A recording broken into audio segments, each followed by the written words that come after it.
Dr. Miller here. So I got in a debate on TikTok with somebody about the idea of wealthier people have an advantage when it comes to being an Olympic athlete, and how most of the Olympic athletes come from wealthy backgrounds and wealthy families because that allowed them to have the opportunities to be successful. And this individual was arguing with me, and this individual was saying that no, poor people have an advantage because they look at sport as an opportunity to get out of poverty.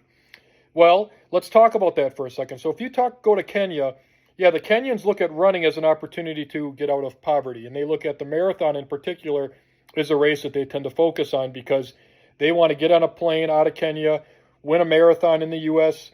or Europe, make money, and become a professional runner. That's an opportunity for them to get out of poverty. In the U.S., we have NFL, NBA, Major League Baseball, which are the big money-making sports, right, in this country. And there are a lot of young men, in particular, that dream of playing in the NFL because then they can make money, they can buy their parents a house, they can escape poverty that way. Now, when you look at the Olympic sports, though, and you focus on the sports in the Olympics, not too many people are making any money on Olympic gymnastics or Olympic swimming or Olympic track and field or Olympic water polo or you name the sport, right? Olympic, whatever it is. Very, very few people are making money on their performance in that sport. Yes, there are people making money on endorsements and sponsorships, and social media has completely changed the game for these athletes now, where these athletes can make their little TikTok and YouTube accounts and get a lot of followers and sell stuff and get endorsement deals and all that kind of stuff.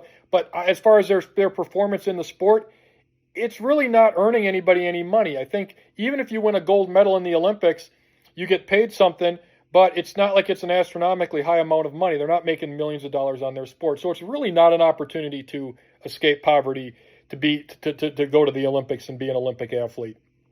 So that's completely wrong when people say, oh, poor people have an advantage because they can look at sport as an opportunity to get out of poverty. That's only for a select few sports. And most of these Olympic sports, that's not the case, right?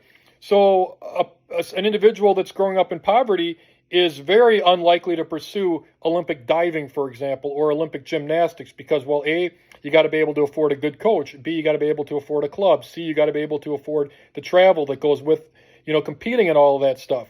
So it's really not, they don't look at that as a huge opportunity. So we really have to understand sport and how people's background and culture really influence what sports they choose to pursue and all of that. So that is a problem in America, the way we do club sports and how club sports tends to cater to people with money. That's all I've got to say.